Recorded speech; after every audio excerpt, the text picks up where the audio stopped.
conquista tutto.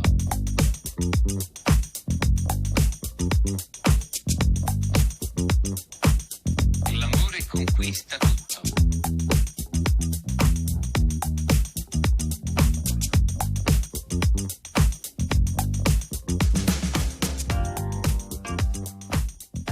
Hey there, it's Curly here. Welcome to episode 45 of the Unfiltered and Undiscovered podcast. Tonight we have an educational show for all you musos, all you creatives out there that is going to help you get discovered. But before I introduce our special guest tonight, I have to introduce my co-host, the man who's always so much happier when the cricket's on, Australia is dominating, and WA didn't steal your test. Please welcome Braggy.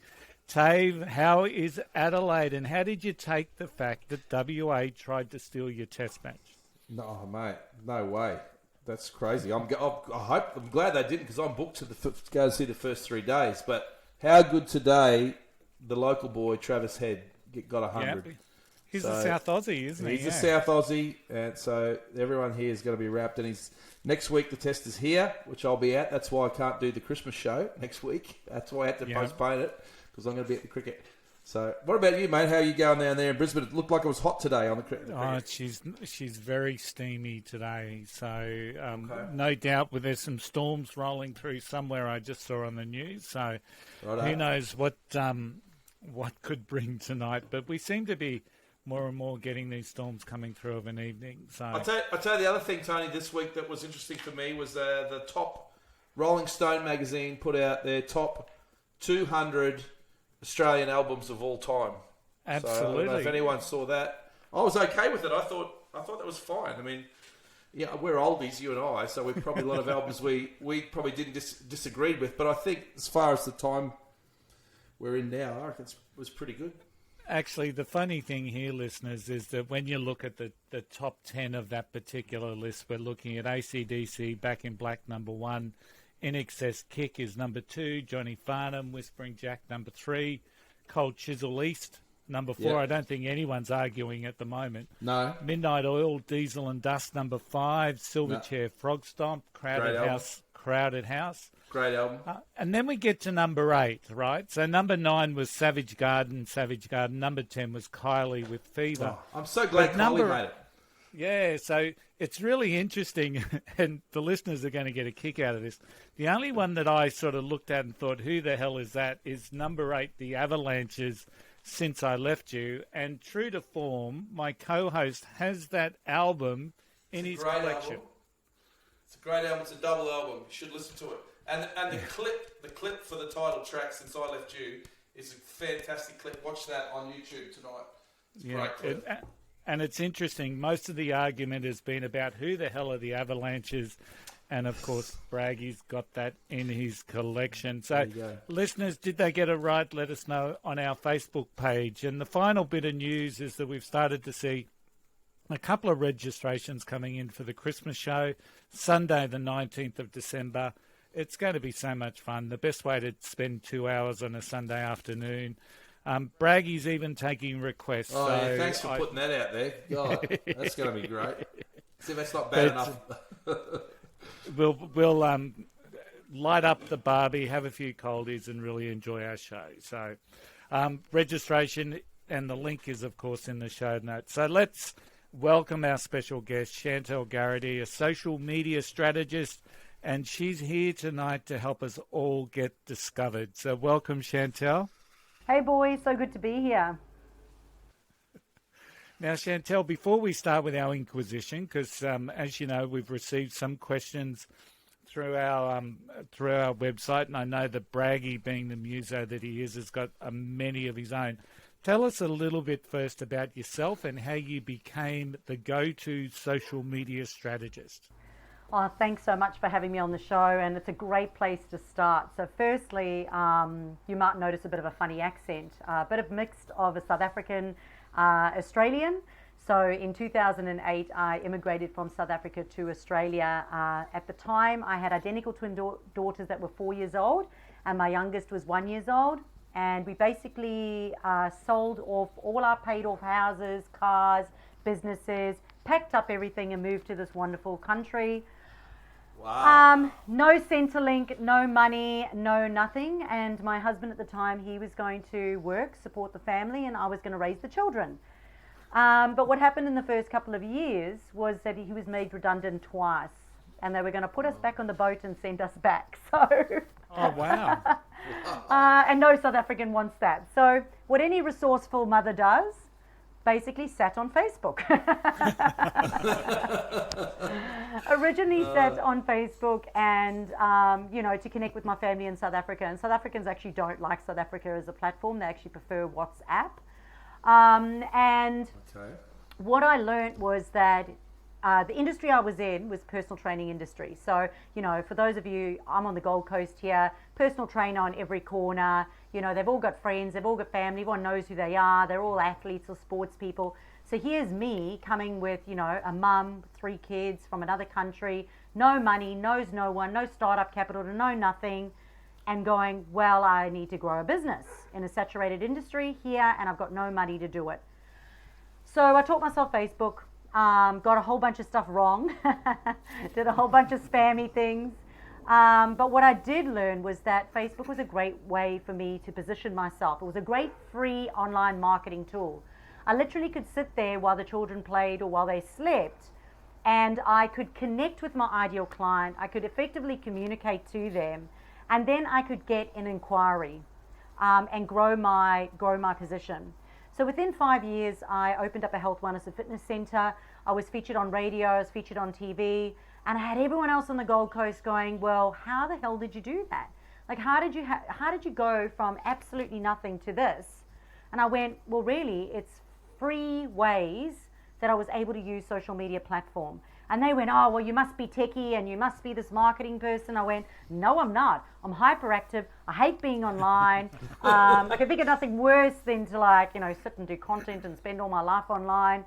But what I realized was that it was a great tool if you know how to do it and you don't have to spend your life online. It's a social platform. You can be social. And I basically came up with this formula where it can easily be done without you spending your life online or getting frustrated or overwhelmed. And I've been doing that now full time for the last 6 years.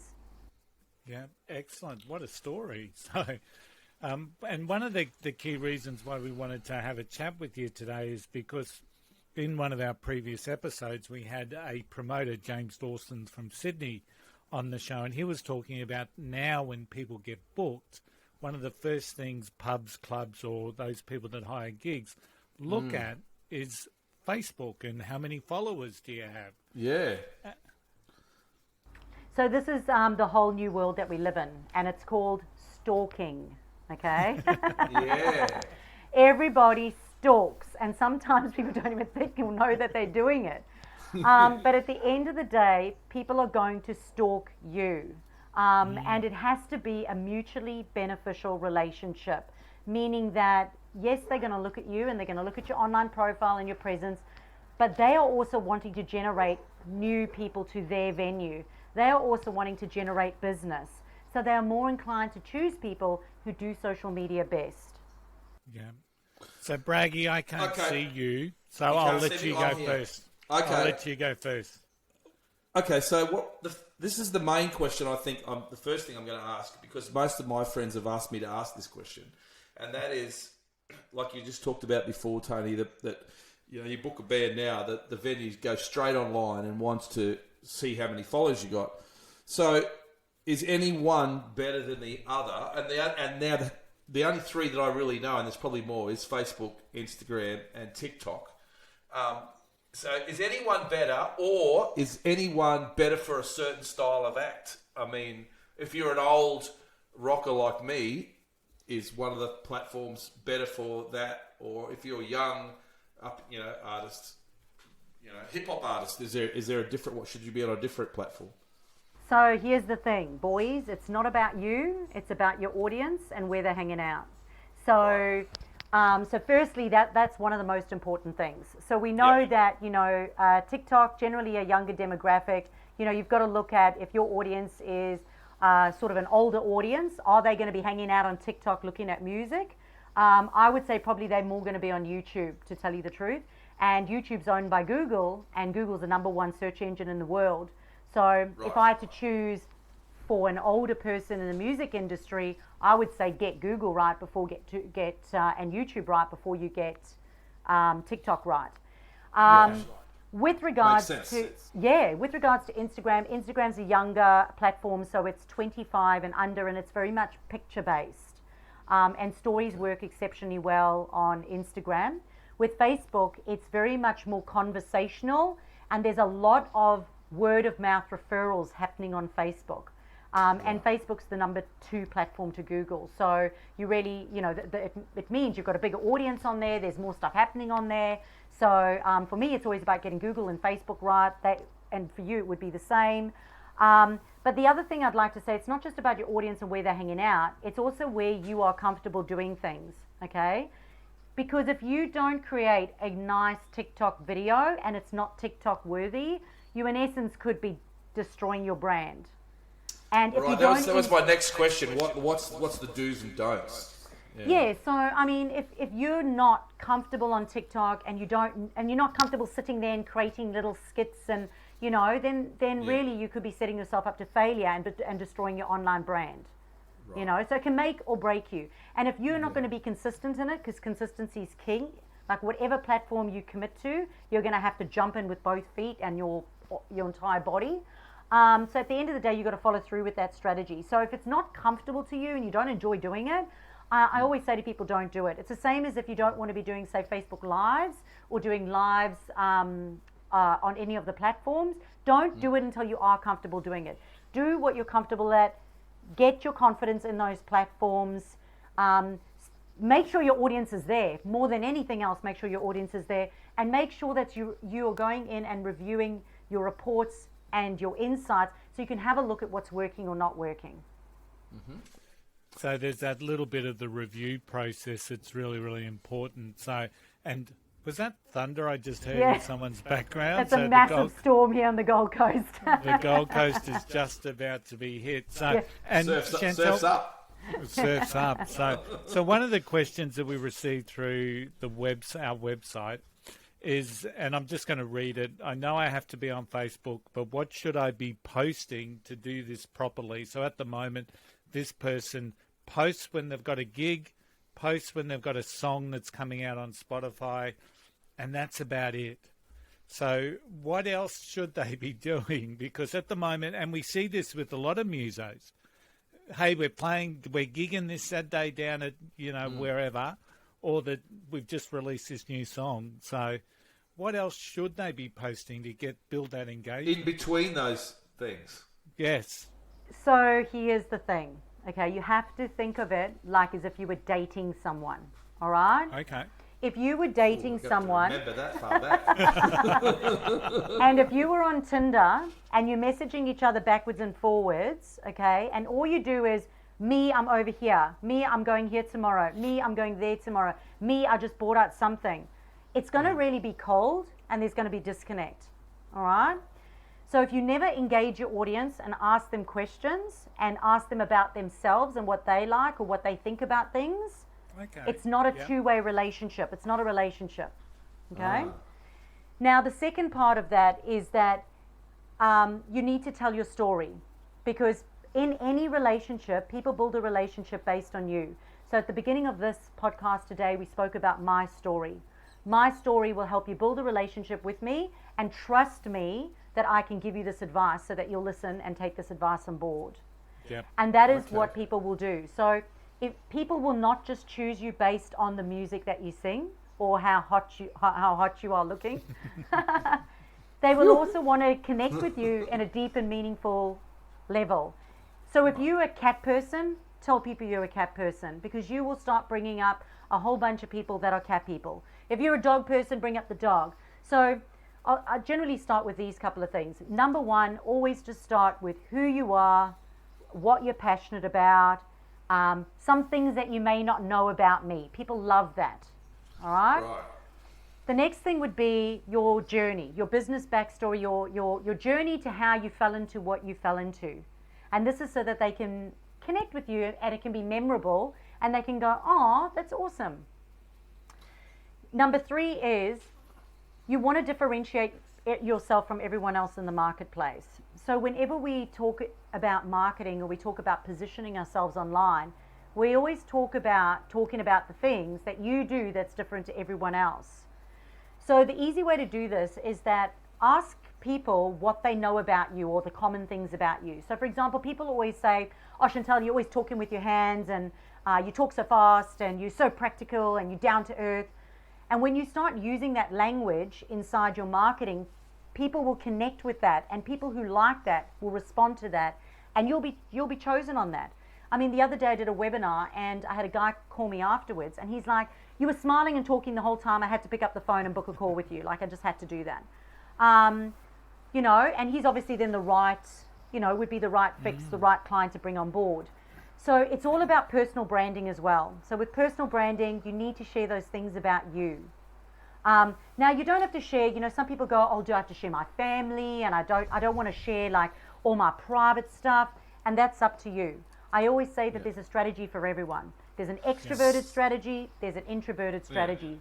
Share what is comfortable for you.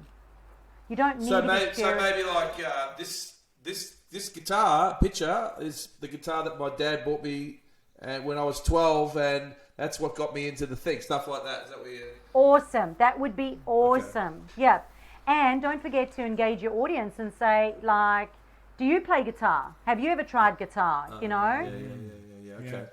So some of those old embarrassing videos, Tave, of you back in the day might become repurposed. But I was also thinking that might destroy my brand. I was thinking about Tony Di Pasquale and the boys from Spillage and how they started playing the accordion. So once again, sharing the story and building a little bit of fun with it. I get it.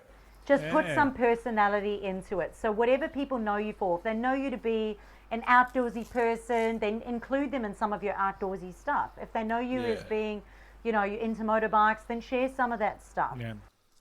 Yeah. So you share something as a whole, not just as I'm the muso, I got a gig. Yeah, I get you. Yep. You need the relationship side of that, the connection side of that, to build that know, like, and trust. And those are the parts that you put in between. Yeah. Excellent.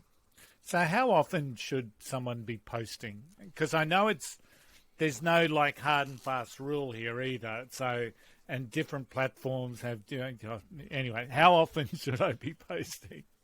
Whatever your consistency is and whatever your rhythm is, stick with it. Because again, if you're not comfortable with it, you're not going to stick with it. So, you know, if you just get into a habit of going Monday, Wednesday, Friday, Saturday, you know, and you can manage that on an ongoing basis, then do that, okay? So I generally say, you know, at Kmart, they've got these $2 tear sheets. They're amazing. It just goes Monday to Sunday, and there's a whole lot on the page. You could basically map out your gigs over there, put when you're going to market those on social media, like the day before, whether or not you do it maybe the day before. And again, you've got to look at your audience and go, well, when do they... Like generally, when do they put it in their diary that they're coming? Is it a last minute thing, or do they like to like book it in a week before?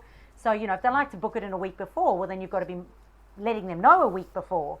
If they kind of on the spur of the moment, then you want to kind of put another post on the Saturday, you know, on the actual day of it, and say, hey, we're here tonight.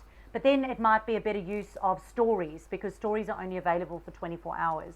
So then it would be a good thing to go into stories, which is kind of like a little Snapchat where it's like, hey, I love it because it's kind of like a tweet.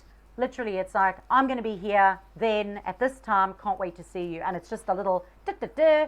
And just think about you having a conversation with someone that you like and you want to see and hang out with. Yeah. And I think what you've just said will be like a blessing to so many people, because they get caught up in the concept of, am I posting at the right time? Am I doing the right thing? And what you've basically just said is be comfortable when you do it and get into your own rhythm, and that'll help. Yeah, and then from there, what you'll do is also pay attention to your customer, your audience, like pay attention to them and go, when are they likely to do it? When are they likely to book it in? I'll let you know as well that on Facebook, you can create an event on Facebook, and then you can send 500 invites to people that you know that potentially would want to come to that. So a lot of people are not using that feature.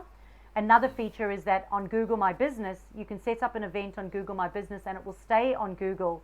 So remembering that algorithms, what an algorithm is the words that you put in, if they match the words that other people are in, searching for things, you will come up in front of each other.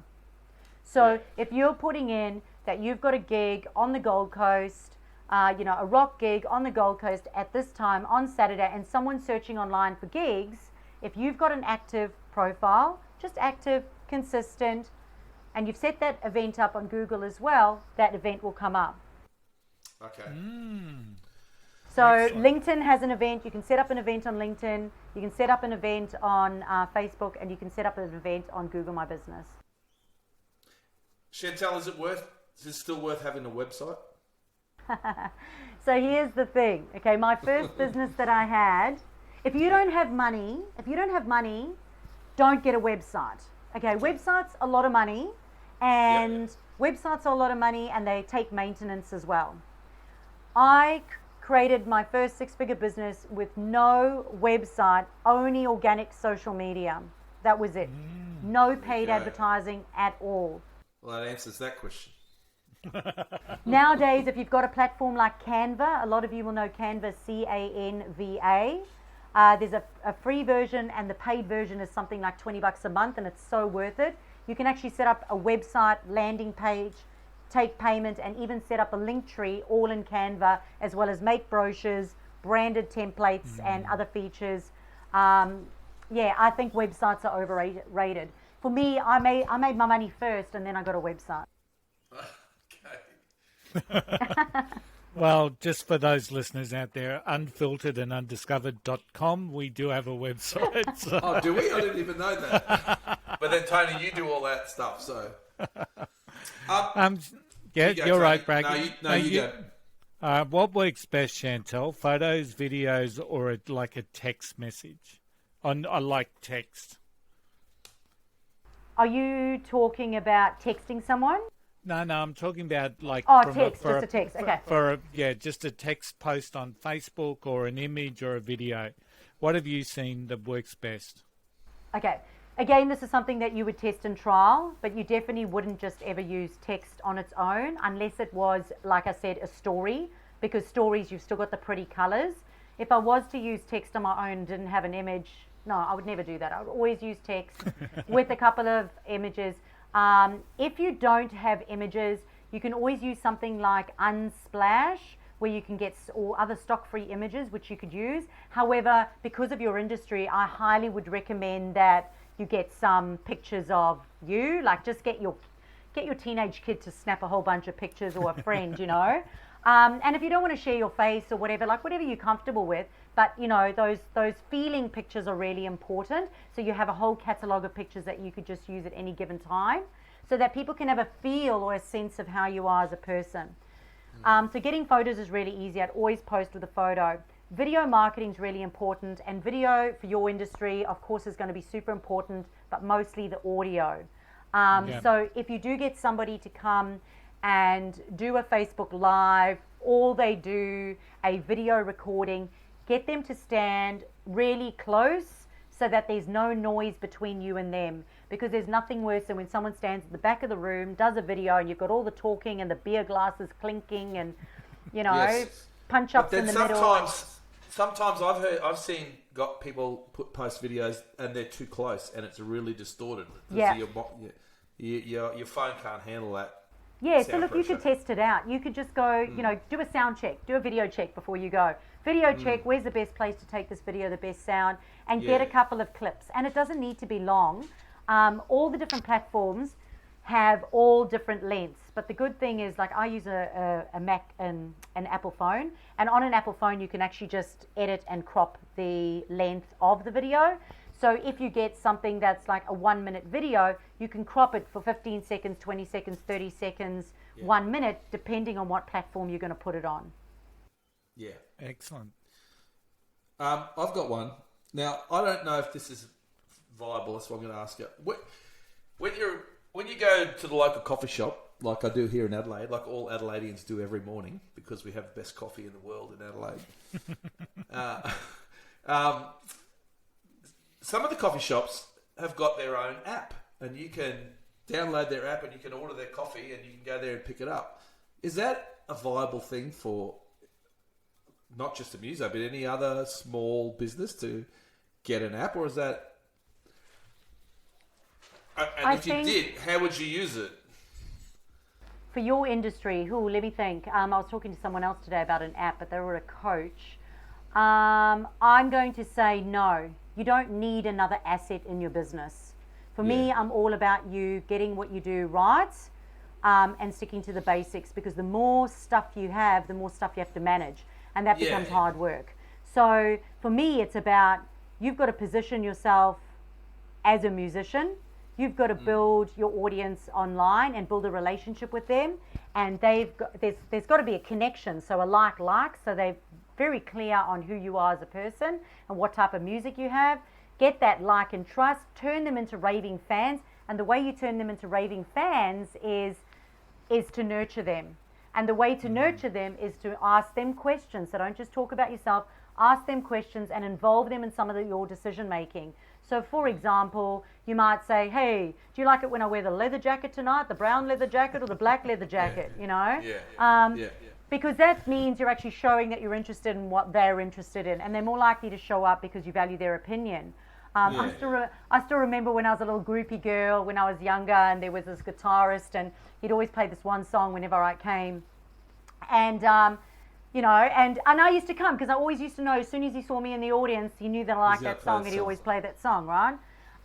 So you just want to engage your audience and pay attention to them and ask them some stuff, and do that on social media as well. Yeah, what songs do you want us to play tonight? If we play covers, you know, what do you want us to put in the set? Yeah, it's good. Yeah. Bragging, I was thinking about those tight leather jeans that rockers used to wear. You might have to pull your pair out and say, hey guys. Yeah, I'm not doing that one. I'm sure there's other things I can do rather than ask people what I should wear. But it's interesting. Once again, I'm going to ruin my brand, Tony. One of the things, and there's an interesting thing behind this question as well. So we do a thing on our website, and it's called Liner Notes, where we'll dissect a song, and you know, we're not going to put a song out on that we don't like. So they're always a positive sort of a review of a song. And it was really interesting. We've got 4 on the website, Chantel. And when I posted them online on the Unlimited and Undiscovered Facebook page, please like and follow. The interesting thing was there were 2 international bands and there were 2 Australian bands. Both of the international bands shared the post and thanked us for the positive review. The 2 Australian outfits did nothing. So even though they were all tagged and they would have seen the post in their feeds, the Americans understood that, hey, this could be positive for us. I'm going to get it out there. But the two Australian outfits sort of said, oh, my God, I'm not sure about this, or maybe, I don't know. And they didn't do anything. So how should an artist or a creative react or respond to someone tagging them, whether it's at a gig or whether it's because they've liked a song, or what's your thoughts there? So how would you feel, okay, if, say, you're talking to Sharon Stone and she sends you a text and you just don't even reply, or you go out to dinner with her and she messages back and says, thanks so much, and you just ignore her? How is that going to make you look? Yeah. So the sad news is they probably missed that notification, and that's the sad truth, because a lot of people do not know how to recognize tags when they see them. They're not looking at their notifications. If you know the series Big Bang Theory, and Penny's always inside the car and the little red light's flashing all the time and she just keeps banging it going it's broken, that's how some people are on social media. You need to be checking your activity log at least every single day, and you need to recognize what a mention is, because sometimes it doesn't say tag, it says mention. And if you get mentioned, you've got to go find where that mention is, and sometimes it's not easy. And the polite thing to do is to respond and say thanks. Thank you so much. Share it, and it's about reciprocation. It's about an energetic exchange, but it's just it's just respect, and it's just a conversation. And I think sometimes people think when it's social media, it's social media and I don't have to worry about it. It's not. It's relationships. These are your fans. You would never do that to someone in person, so why do it to them online? Yeah. Yeah. Great Tony, answer. Tony, Great maybe response. it is a very good response, but maybe, Tony, it's because the overseas people don't really know us that well, and the two Australian bands just went, oh, not those dickheads. Not those two idiots. Maybe, absolutely. No, I think Chantel's right. They probably just missed it. And Yeah. But and they don't know the value of it. So that's the other thing, okay? Good They point. do not understand the value of it because, if you continue to do that, if you don't respond to messages from your raving fans, if you don't respond to messages, if you don't engage them in your conversation, your algorithm's going to get shut down. Eventually, stuff will just stop coming up in front of them, which means they're going to stop seeing when your events are. You've got the, the bars and that you play for. They'll go in and have a look. Your profile's looking dead. You're not suddenly growing anymore. You've got no reviews because people aren't taking the time to do them anymore. It's just sloppy. And the thing is that if we want to be a business owner, like if you want to be a musician, you've got to own it. Like you got to own it and say, this is my responsibility. For me, if I go to an event, after this, I will screenshot this. It will then go out to my socials to say that this is what I did today. And I'll ask the audience who wants the recording, let me know, and I'll get it to them when it's done. Because I'm involving my fans that are interested in this stuff. Yeah. That's And the there's- important thing too, isn't it? When you make a post, you got to make sure you tag all those relevant people, the venue, whoever else is involved. Definitely. So So they you've got to all tag- get the message. Yeah, so you've got to tag the venue, and you've got to tag the people as well. The unfortunate thing is sometimes people don't know how to set up those tags. Yeah. So I'll give you an example. There was a lady who does recyclable, sustainable bikinis, and the business is called Think, Love, Live, Grow or something. And then we went online, had a look, and there's another punk band who had the same name. So every time her fans were going on and saying, thank you so much for the beautiful bikini, they were tagging the punk rock band.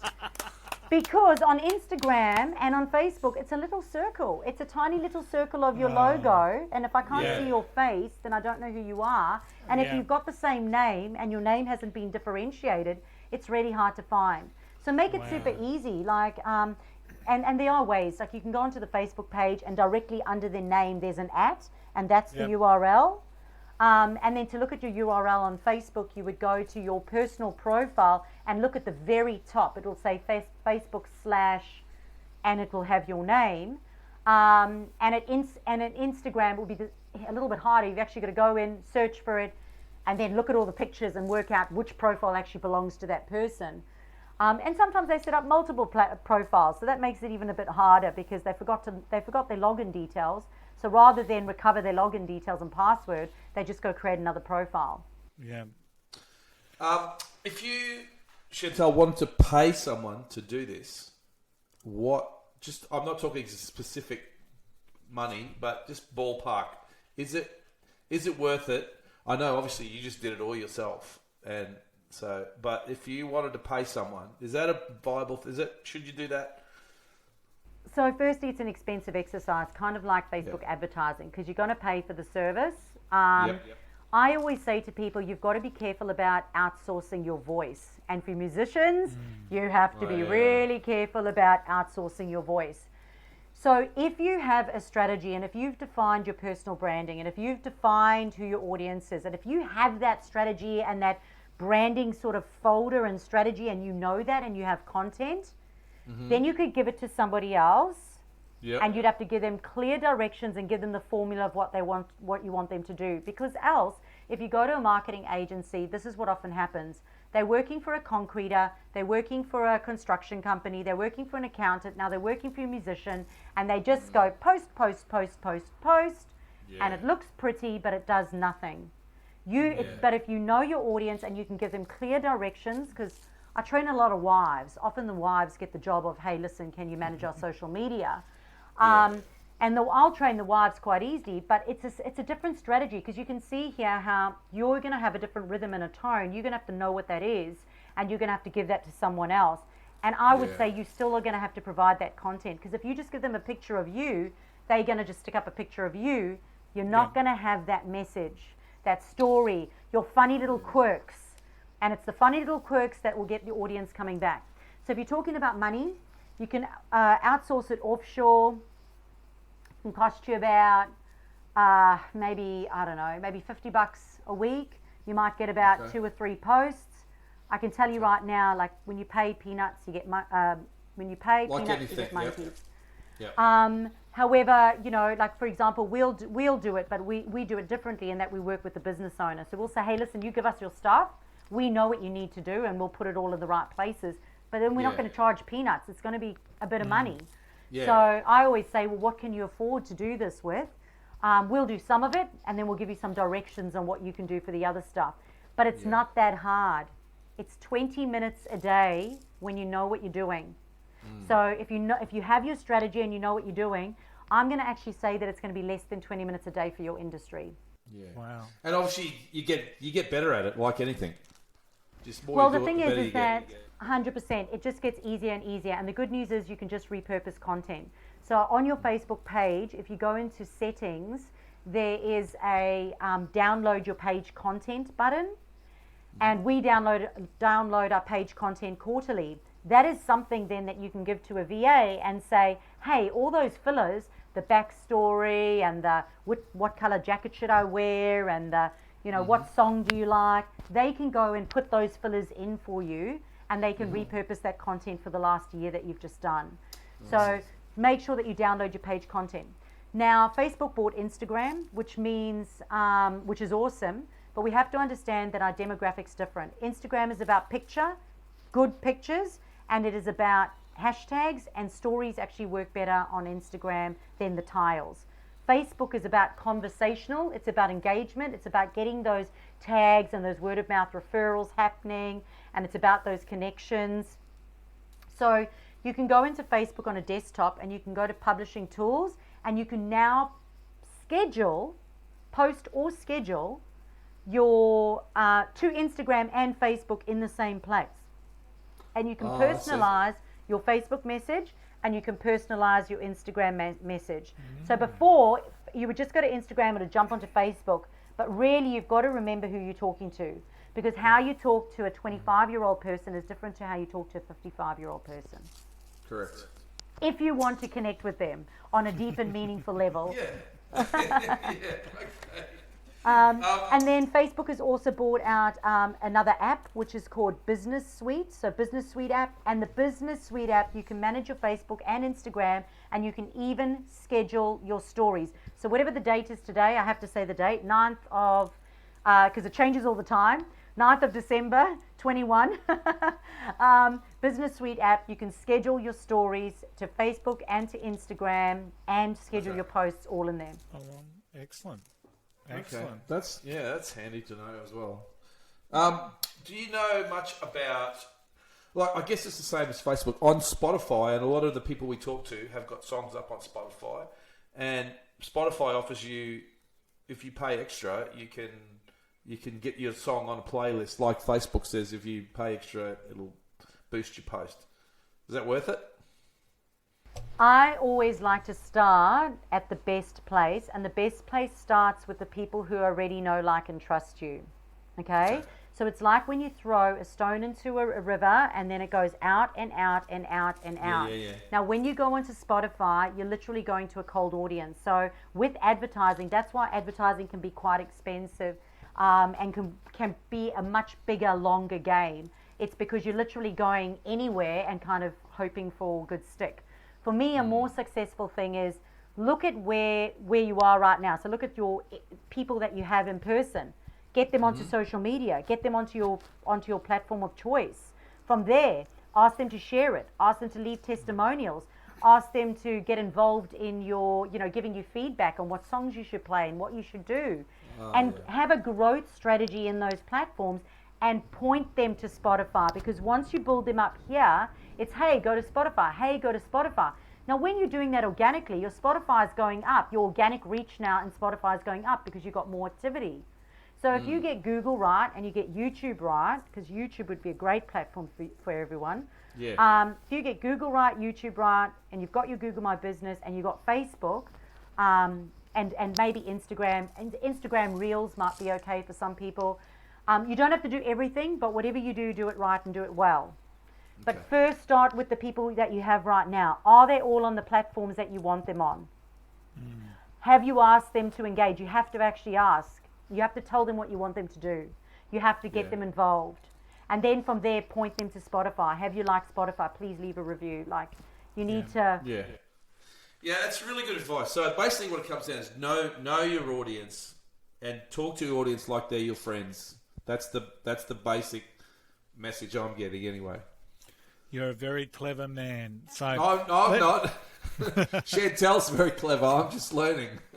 Let's talk a little bit about YouTube, Chantel, because when we connected to get you on the podcast, you mentioned to me the concept of getting over 100 followers on YouTube. And I might just throw this into the mix, is that a couple of weeks back we had Fiona Garrett from the DJ Dance Mix Circle, and our stats went ballistic. So on that week, we actually got over 100 subscribers on YouTube, and we got over 100 subscribers on Facebook. So pretty exciting sort of a week, because we just love every sort of music. Why is it so important to have over 100 subscribers on YouTube?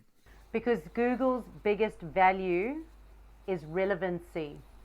How relevant are you? Whoever is relevant will come up in the search engines. So Google is, YouTube, and YouTube is Google. They're the same company. Yep. So when people are searching for things, whoever is ticking the boxes, being consistent and being relevant will come up. So if people are talking about you, and if people are showing interest in what you're doing, and if they're leaving reviews, and if you're responding to them, you're ticking all the boxes and you come up higher. So YouTube goes, you can have a YouTube channel, but you know what? We're not going to give you your own URL, because chances are you're going to set up your URL, forget your login details, and never come back.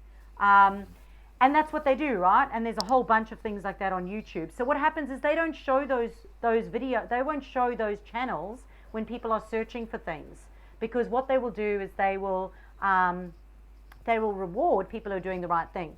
So when you get over 100 subscribers on YouTube, you can go in and you can then set up your personal URL. Don't forget that you've now got to go change that URL on your website, because before it was blah, blah, blah, blah, and now it's going to be your nice fancy name. Yep, and just so everyone knows, our URL is now youtube.com/C/C. All over it, Curly. Unfiltered, undiscovered. So we've got our own custom URL. You're all over it, mate. YouTube. So, yay! I helped you get something. Woohoo! Absolutely, but most artists wouldn't know that. So That's true. It's a great thing. Yeah. So much easier to say, just look up Dave Bragg on and yell out the URL. So I think that's fantastic advice. So now the last thing that I've got, Braggy, have you? No, I'm out. You're out? Yep. So the biggest thing, Chantel, that someone can do to get more people seeing their posts, because we know that there's algorithms, and we know that, you talked about dead spaces in social media, and I reckon, there's probably a lot of musicians that have a dead space because they're not aware of what they can do to get more people seeing their posts. What's some of those, maybe 3 or 4 tips that an artist can do to help that algorithm get their fans seeing their posts? Yeah, awesome. We touched on quite a bit of it already, but making sure that you have a professional, personal brand, and that you're professionally representing yourself on whatever platform you are. Make sure that there's consistency across all the platforms with your name and your URL. That's incredibly important, because you want to make it super easy for people. Then make sure that you understand who your audience is, what they're interested in, so you have a two-way relationship with them through your content. And then my next one is just have a plan, because if you've got, if we map it out and we go, right, you do a gig on a Friday, maybe you want to remind people the week before, then you're going to go in on a Monday, you're going to set up the event, you're going to invite people to the event, you're going to share the event to a couple of groups, you're going to send it out in your email, you're going to do a story on Instagram, and you go take, that's 20 minutes. You're sitting there and you're going boom, boom, boom, boom, boom. Guys, come see me on Saturday. This is where I am, what I'm doing. Please put the location in. The amount of people who do not go, what the location is, or they'll go they'll just go, Billy's Tavern, and it's not even tagged. It's important to say Northern Gold Coast, Southern Gold Coast, because that stuff matters, and the algorithm is going to pick up people in those locations. So have a plan. And then make sure that when you get to your event, you make sure that you get video footage, you get photo footage, that you go and do as soon as you arrive at the location, I personally would check in. So I would check in at the location, because you obviously would get there an hour or two beforehand? Yeah, depends how big you are, I guess. Yeah, so you'd get there, an hour or two before, you'd check in, hey, looking forward to it, guess where I am, I'm over here, and check into the venue. The venue's going to love that. Come down and see me. I'm playing this song, which song would you like? End of the night, whoa, everybody rock to this song, play something. It literally takes you 2 seconds to post it. Make a rule, don't go home until it's done. Next day, go, that was awesome last night, looking forward to next week, rinse, repeat. Now, when you do see other people tagging you and doing things, make sure that you go and add yourself to the conversation and have a two-way street. Yeah. Awesome advice. Great advice. While you were talking, I came up with one definitely final question. What about groups, Chantel? And I know that's probably that's a huge question, but if I'm a muso and I've got, say, a fan base of 300 people on my page, is it worth me setting up a group to communicate with them, or have you seen that used successfully for musos? Look, for me, it's another thing that you have to manage. So here you are creating content on your personal profile, your business page, as I said, YouTube, Instagram, whatever other platforms that you're on. A group is another thing. You're sending them from your page into a group. And again, you've got to get them to engage, or else they're not going to see your notifications. Yeah. I have a rule, and one of my social media strategy rules is get them the hell off social media. So for me, I'm more likely to say, can I have your email address, and send out a weekly email and let you know where I am and what I'm doing. If you had to ask me, one of the things that I regret in my business, my first business that I started out, I would have had quicker and longer lasting success if I had done my email database beforehand. So if you had to say website or email, I would say email all the way, because something as simple as MailChimp, you can set it up. It's free up to 1,000 contacts. You can create a landing page, just a landing page inside there. They could basically go in and fill in their details and say, if you want to be kept up to date with where I am and what I'm doing with my new songs, if you want to have a say in my next title, if you want to choose my next title, my next album cover, or if you want to be involved in what the name of my next child's going to be, people do that, or my next dog, vote on my next dog, get people onto an email list. Wow. I've just looked at the time, Braggy. We're 48 minutes in. So, Chantel, fantastic. Because you teach people, you help teach people how to do this stuff. So if there's anyone listening out there that's been blown away by your energy and your passion around this, who wants to learn more from you, where can they go? Jump onto my website, which is chantelgerardy.com.au. Check the spelling, and subscribe. There's actually a whole bunch of free resources in there. So there's 21 content ideas that outsmart the algorithms. That'll give you 21 of the best content ideas. There's the 2022 content calendar, so you can download that. Oh. So when you go and download these amazing free resources that are on there, you'll then go into my database, and then you'll get my emails, which will share with you my story, some of my hacks. Every time one of the platforms does something new, I'll share it with you, and I'll also share with you some of my services and the next time I've got a workshop or something cool happening. Excellent. That's awesome. Fantastic. So Chantel, just put up with us now as we go through the final dregs of the show. So Braggy, I can actually see you, so show me what you got before I lose you again.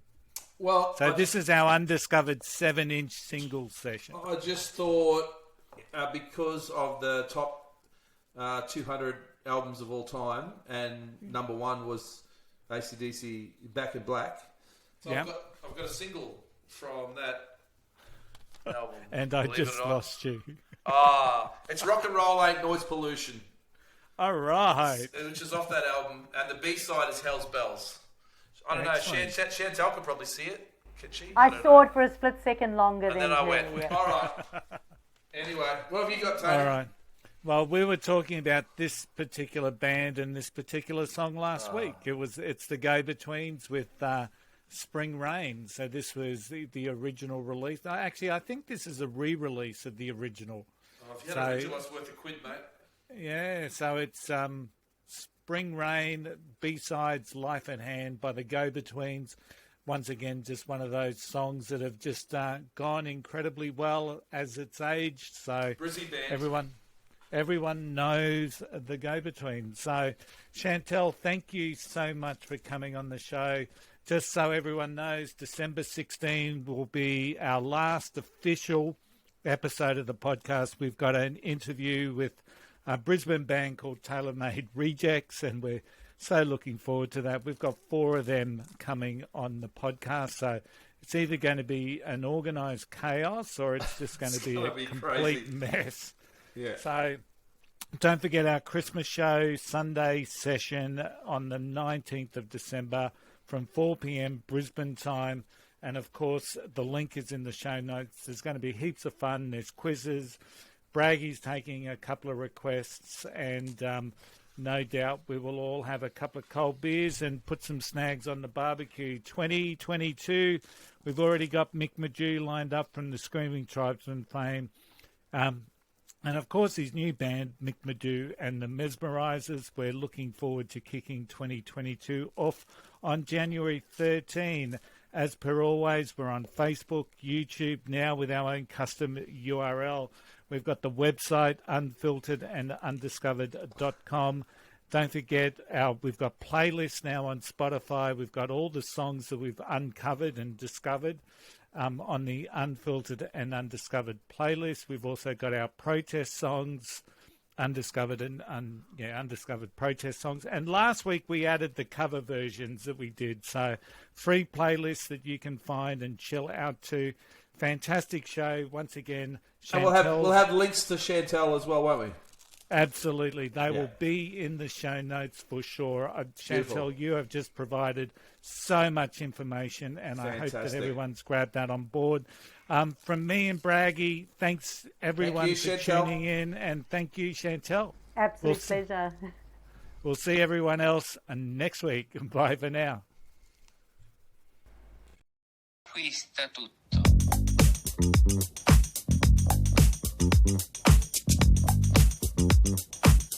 L'amore conquista tutto.